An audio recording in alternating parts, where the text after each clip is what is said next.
बहुत समय पहले की बात है। एक दिन रमेश सरपंच के बगीचे में साफ सफाई का काम कर रहा होता है। पूरा दिन मेहनत करने के बाद जब वो रात को वापस आता है, आप हाथ मुंह धो लो, मैं जब तक खाना लगाती हूँ। माँ, आज आपने खाने में क्या बनाया है? आज बना है आलू गोभी। क्या माँ, जब देखो आलू गोभी।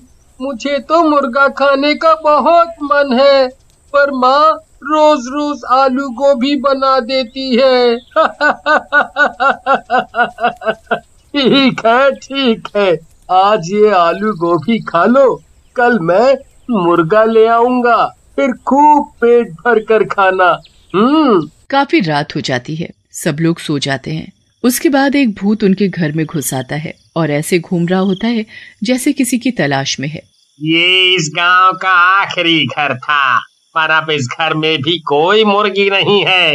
अब मैं क्या करूं?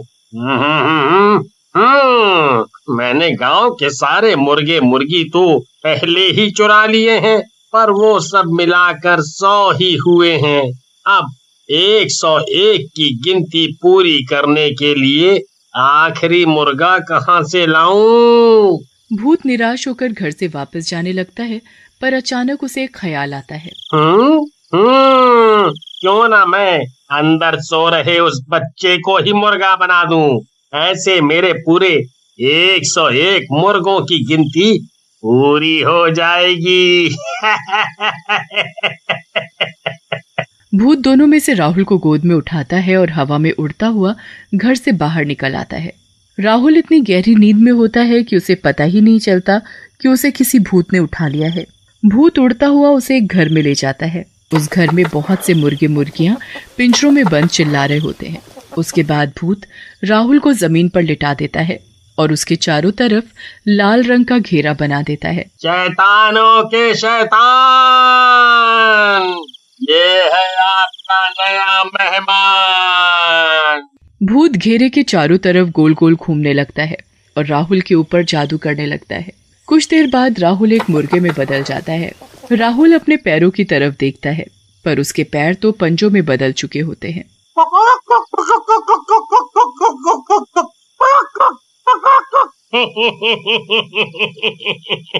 आखिर हो ही गए मेरे पास पूरे 101 मुर्गे। अब मैं कल से इनको गांव वालों को खिलाऊंगा, और जिस दिन ये सारे मुर्गे खत्म हो जाएंगे उस दिन मैं इस दुनिया का सबसे शक्तिशाली भूत बन जाऊंगा। अगले दिन भूत अपनी दुकान खोलकर बैठ जाता है और गांव वालों को मुर्गे बेचने लगता है। दूसरी तरफ अगली सुबह रमेश वापस सरपंच के घर काम करने के लिए निकल रहा होता है। मैं जा रहा हूँ, शाम को आते वक्त राहुल के लिए मुर्गा लेता आऊंगा। जी ठीक है। रमेश काम पर चला जाता है और कमला अपने घर के कामों में लग जाती है। किसी को अभी तक इस बात का एहसास भी नहीं होता कि राहुल घर से गायब है। राधिका भी उठकर घर के काम में अपनी माँ का हाथ बटाने लगती है। राधिका, जरा इस राहुल को जाकर उठाना तो। दिन चढ़ाया है पर ये लड़का अभी तक सो रहा है। नहीं माँ, मैं जब उठी तब वो अपने बिस्तर पर था ही नहीं।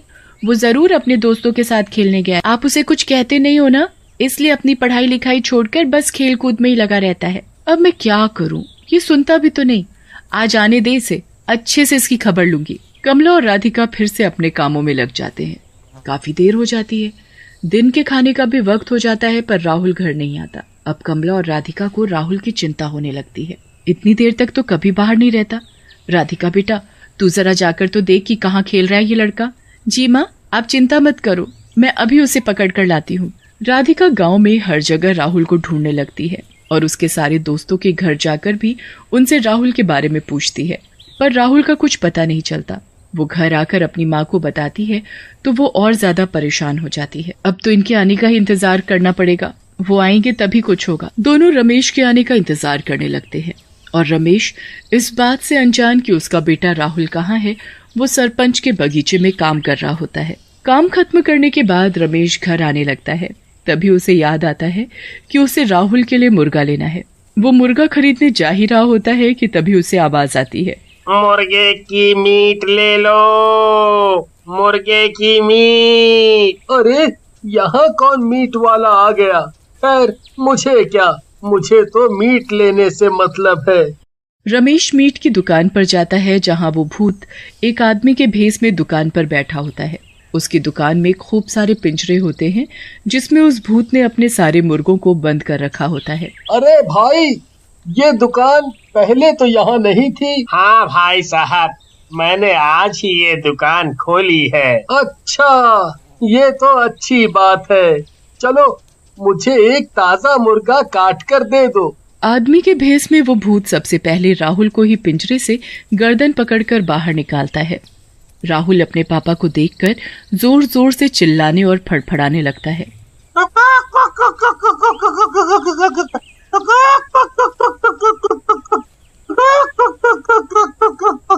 रमेश को कुछ अलग सा महसूस होता है। उसका बिल्कुल मन नहीं मानता कि वो उस मुर्गे को कटवाए। अरे भाई साहब, आप इसे काटो मत, मैं इसे घर जाकर खुद काट लूंगा। आप मुझे ये मुर्गा ऐसे ही दे दो। मैं काटूं या ये आदमी? मुझे तो इन सब मुर्गों की मीट इन गांव वालों को खिलाने से मतलब है। क्या हुआ भाई साहब, मुर्गा नहीं देना क्या? जी जरूर देना है भाई साहब। आप ये मुर्गा पकड़ो और घर जाकर ताजा ताजा काट कर खाना। रमेश उस मुर्गे को घर ले आता है। वो कमला और राधिका को ऐसे रोते देख हैरान होता है। क्या हुआ तुम दोनों को, रो क्यों रहे हो? राधिका सारी बात अपने पापा को बताती है। हे भगवान, ये कैसे हो गया? राहुल ऐसे कैसे गायब हो सकता है? अभी कुछ दिनों से मैं हमारे गांव में मुर्गे मुर्गी चोरी होने की बातें सुन रहा था, पर आज तो हमारा बच्चा ही गायब हो गया।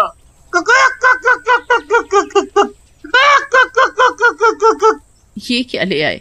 मैं तो आज राहुल के लिए ही मुर्गे का मीट लाने वाला था, पर पता नहीं क्यों जब दुकान वाला इस मुर्गे को काटने लगा तो मुझसे देखा नहीं गया, इसलिए मैं इसे जिंदा ही घर ले आया।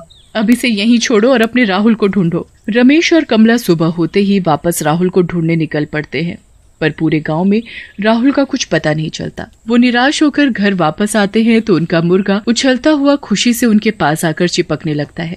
क्या मुसीबत है ये, हटाओ इसे मेरे पास से। एक तो मेरा बेटा नहीं मिल रहा और ऊपर से ये मुसीबत। बहुत दिन गुजर जाते हैं पर राहुल का कुछ पता नहीं चलता। यहाँ भूत रोज दिन में अपना भेष बदलकर अपनी मुर्गे की दुकान खोलकर बैठ जाता है और जादू किए हुए मुर्गों का मीट लोगों को बेचने लगता है। काफी दिन हो जाते हैं और भूत के सारे मुर्गे खत्म हो जाते हैं, पर अभी भी उसमें वो शक्ति नहीं आती जो आनी चाहिए थी। कुछ तो गड़बड़ है। मैंने तो पूरे 101 मुर्गों की बलि देकर लोगों का उनका मीट खिलाया है, फिर मुझ में वो शक्ति क्यों नहीं आ रही? आखिर कहाँ कमी रह गई? भूत यहाँ वहाँ घूमने लगता है और उसे अचानक राहुल के बारे में याद आता है कि उसने बस उसी मुर्गे को बिना काटे बेच दिया था। कहीं वो बच्चा जिसे मैंने मुर्गा बनाया था वो अभी तक जिंदा तो नहीं? कहीं ऐसा तो नहीं कि उस आदमी ने उसे मारा ही ना हो?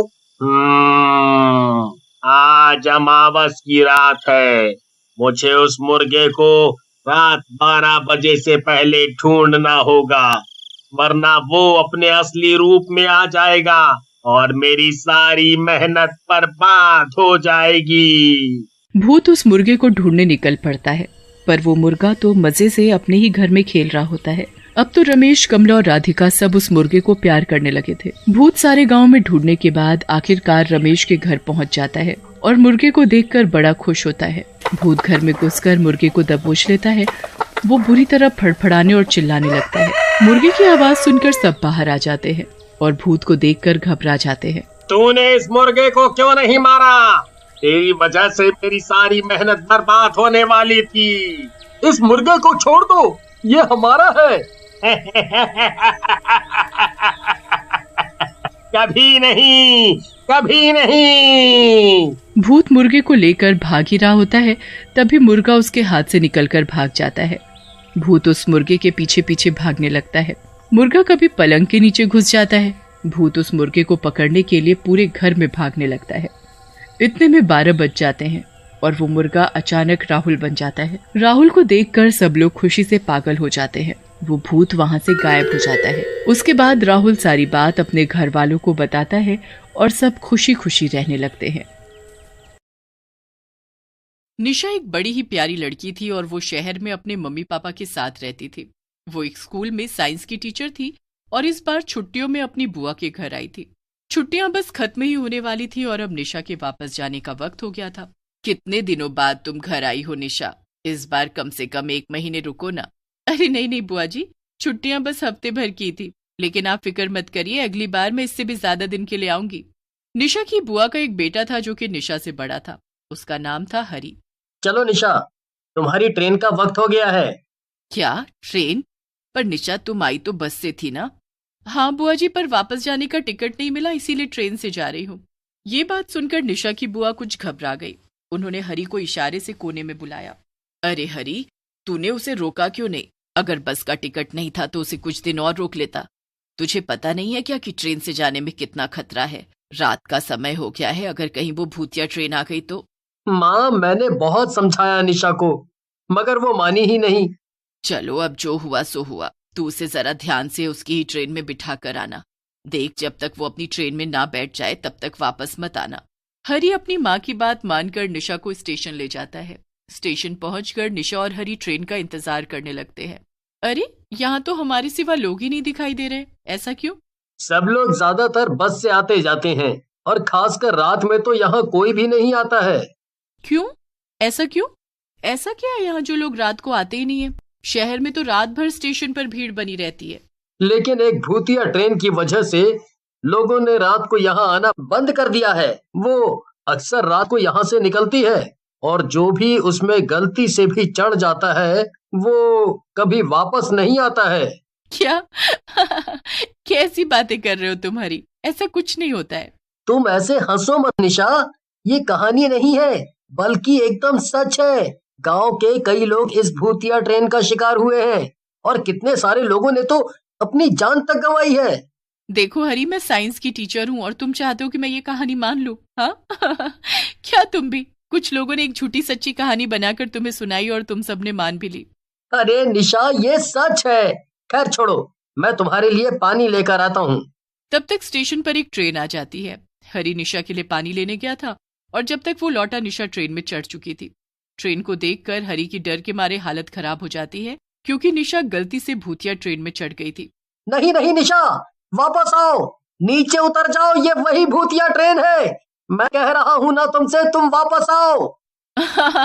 बस भी करो हरी, ठीक है, मैं भूतों को तुम्हारा हेलो बोल दूंगी और कहो तो वीडियो कॉल भी करा दूंगी। हाँ? चलो बाय, अपना और बुआ का ख्याल रखना। इतना कहकर निशा ट्रेन के अंदर चली गई और ट्रेन फौरन चल पड़ी। बड़ी अजीब बात है, इस ट्रेन में तो मेरे अलावा कोई भी नहीं है, कुछ समझ नहीं आ रहा। निशा एक सीट पर बैठ जाती है, तभी उसकी नजर सामने बैठी एक औरत पर पड़ती है। वो औरत सफेद साड़ी पहनकर बैठी थी। हाँ, चलो कोई तो है यहाँ, मुझे अकेले काफी अजीब लग रहा था। निशा अपने फोन में कुछ देखने लगती है। जब वो दोबारा सामने देखती है तो वहां 2 औरतें बैठी हुई थी। दोनों ने सफेद साड़ी पहनकर रखी थी। अरे, अभी तो यहाँ बस एक ही औरत बैठी थी, अब ये अचानक से 2 कैसे हो गई? खैर, मुझे क्या। निशा फिर से अपने कामों में लग गई। अपना बैग सीट पर रखकर वो लेटने की तैयारी में थी कि उसकी नजर दोबारा सामने बैठी औरतों पर पड़ती है। इस बार सामने 3 औरतें वैसी सफेद साड़ी में थी। ये क्या हो रहा है? कुछ ना कुछ तो गड़बड़ जरूर है। फिर ट्रेन एकदम से रुक जाती है और निशा बाहर झांक कर देखती है। वहां एक बहुत अजीब सा स्टेशन था और उस पर कई यात्री खड़े थे। सभी यात्रियों ने सफेद रंग के कपड़े ही पहन रखे थे और सभी नीचे सर झुकाए थे। उनमें से कुछ यात्री ट्रेन में चढ़ जाते हैं और ट्रेन आगे चल पड़ती है। यहाँ तक कि निशा के सामने बैठी सब औरतें भी स्टेशन पर उतर जाती हैं। पता नहीं क्यों, मगर ये ट्रेन और इसके यात्री दोनों ही बहुत अजीब लग रहे हैं। निशा ध्यान देती है कि ट्रेन में बैठे सभी यात्रियों के पैर उल्टे थे। हे भगवान, ये तो सच में एक भूतिया ट्रेन है। अब मैं क्या करूं?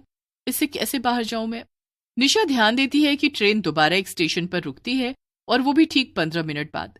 उस स्टेशन से वापस कुछ यात्री ट्रेन में चढ़ते हैं। ये ट्रेन हर 15 मिनट पर रुक रही है, मेरे पास बस यही एक मौका है बचकर भागने का। निशा चुपचाप बैठ जाती है और अगला स्टेशन आने का इंतजार करने लगती है। तभी एक डरावनी चुड़ैल निशा के ठीक सामने बैठ जाती है। वो निशा को घूर घूर कर देखने लगती है। हे भगवान, अब मैं क्या करूं? ये तो मुझे ही घूर रही है, मैं कैसे निकलूं अब इस ट्रेन से बाहर? निशा काफी देर तक वहीं बैठी रहती है, क्योंकि बाहर जाने के लिए उसे कोई तरीका समझ में नहीं आता। तभी उसमें से एक भूत हवा में उड़ने लगता है और बाकी भूत भी अजीब तरह से हिलने लगते हैं। निशा को अब बहुत डर लग रहा था। निशा जोर से चिल्लाती है, बचाओ। तभी ट्रेन फिर से एक स्टेशन पर रुकती है। निशा बाहर देखती है तो हैरान हो जाती है। उसका भाई हरी स्टेशन पर खड़ा था। कुछ भूत भी थे जो ट्रेन में चढ़ रहे थे। हरी ने एकदम भूतों जैसा भेष बना रखा था ताकि कोई उसे पहचान न सके। वो भी ट्रेन में चढ़ गया और निशा के पास आकर बैठ गया। निशा, तुम बिल्कुल फिक्र मत करो, मैं तुम्हें बचाने आया हूँ। हरी, तुम्हें यहाँ नहीं आना चाहिए था। यहाँ हर तरफ केवल भूत प्रेत और आत्माएं हैं। मुझे कुछ समझ नहीं आ रहा कि हम यहाँ से कैसे निकलेंगे। निशा, हम इस रास्ते से तो कभी इस ट्रेन से नहीं उतर सकते हैं। मैंने इस ट्रेन के बारे में बहुत खोज की है, क्योंकि गांव के कई लोग इसी ट्रेन की वजह से मारे गए हैं। मैं सालों से इस ट्रेन के राज के बारे में पढ़ रहा था ताकि आगे मैं किसी को भी इसमें आके मरने ना दूं, लेकिन मैंने ये नहीं सोचा था कि मैं खुद इसमें फंस जाऊंगा। निशा ध्यान से हरी की सभी बातों को सुन रही थी। निशा, हमें अगर इस ट्रेन से बाहर जाना है तो हमें इंजन की तरफ जाना होगा, जहाँ पे इस ट्रेन का ड्राइवर बैठा है। वहीं से हम इस ट्रेन को रोक सकते हैं। लेकिन मुझे बहुत डर लग रहा है हरी। मैं जानता हूँ निशा, लेकिन अगर हम यहाँ रुके तो वैसे भी मारे ही जाएंगे। इसीलिए हमें अपनी जान बचाने की कम से कम एक कोशिश तो करनी ही पड़ेगी ना। चलो। फिर निशा और हरी दोनों अपनी सीट से उठ जाते हैं, लेकिन सभी आत्माएं उन्हें घूरने लगती हैं। निशा और हरी फिर से अपनी सीट पर बैठ जाते हैं। निशा, वो देखो, तुम्हारे बगल में ट्रेन की लाइट का बटन है, उसे दबाओ, तभी आत्माएं हमें जाते हुए नहीं देख पाएंगी। ऐसे तो ये हमें यहाँ से जाने नहीं देंगी। निशा बटन दबा देती है और पूरी ट्रेन में अंधेरा छा जाता है। फिर निशा और हरी धीरे धीरे आगे बढ़ते हैं। निशा आगे जाती है और वो उस डब्बे का दरवाजा खोलने की कोशिश करती है। हरी, ये दरवाजा तो खुल ही नहीं रहा है। हरी जोर से दरवाजे को धक्का मारता है और दरवाजा खुल जाता है। अंदर 2 ड्राइवर भूत बैठे हुए थे जो कि ट्रेन को चला रहे थे। वो निशा और हरी को गुस्से से घूरते हैं और उन्हें मारने के लिए दौड़ पड़ते हैं। हरी जोर से चिल्लाता है, निशा, मैं इनसे निपट रहा हूँ, तुम जाओ, जल्दी से जाओ और जाके ट्रेन को रोको। लेकिन हरी, मैं तुम्हें अकेले कैसे छोड़ दूं? इतना वक्त नहीं है निशा, जाओ, जल्दी जाओ। दोनों भूत हरी पर हमला कर देते हैं, लेकिन निशा जल्दी से वहां से बचकर भागती है। वो सीधा ड्राइवर की सीट के पास जाती है, लेकिन उसे वहां कुछ भी समझ में नहीं आता है। वहीं दूसरी तरफ हरी किसी तरह उन भूतों से लड़ रहा था और खुद को बचा रहा था। हरी, मुझे यहाँ कुछ भी समझ में नहीं आ रहा है, मैं क्या करूँ? ज्यादा कुछ मत सोचो निशा, बस वहाँ एक लाल कलर का बटन होगा, उसे दबाओ, ट्रेन अपने आप रुक जाएगी। निशा जल्दी से वो बटन दबा देती है और ट्रेन की सीटी बच जाती है। ट्रेन की रफ्तार धीमी होने लगती है और ट्रेन थोड़ी देर में रुक जाती है। चलो हरी, ट्रेन रुक गई है, जल्दी करो, चलो यहाँ से। निशा, मैं कोशिश कर रहा हूँ, लेकिन इन भूतों ने मुझे पकड़ रखा है। मैं क्या करूँ? तुम मेरा इंतजार मत करो, तुम जल्दी भागो यहाँ से। नहीं हरी, मैं तुम्हें यहाँ अकेला छोड़कर बिल्कुल नहीं जाऊंगी। निशा देखती है कि ड्राइवर की सीट के पास एक टूल बॉक्स रखा हुआ था। वो उस टूल बॉक्स को उठाकर भूतों के सर पर मारती है और भूत हरी को छोड़ देते हैं। हरी और निशा जल्दी से ट्रेन से कूद जाते हैं। भागो हरी, जल्दी भागो। नहीं निशा, अब डरने की कोई बात नहीं है। क्या मतलब? निशा, ये भूत इस ट्रेन से बाहर नहीं आ सकते हैं। इनकी आत्मा इसी ट्रेन में कैद है। अब बाहर हम एकदम सुरक्षित हैं। निशा और हरी ट्रेन से बाहर निकलकर चैन की सांस लेते हैं। फिर वो अपने घर वापस चले जाते हैं और सबको भूतिया ट्रेन के बारे में बताते हैं। लोगों का मानना था कि वो ट्रेन अक्सर उस स्टेशन से गुजरती थी, लेकिन उस दिन के बाद से कोई भी उस स्टेशन के आसपास भी नहीं गया।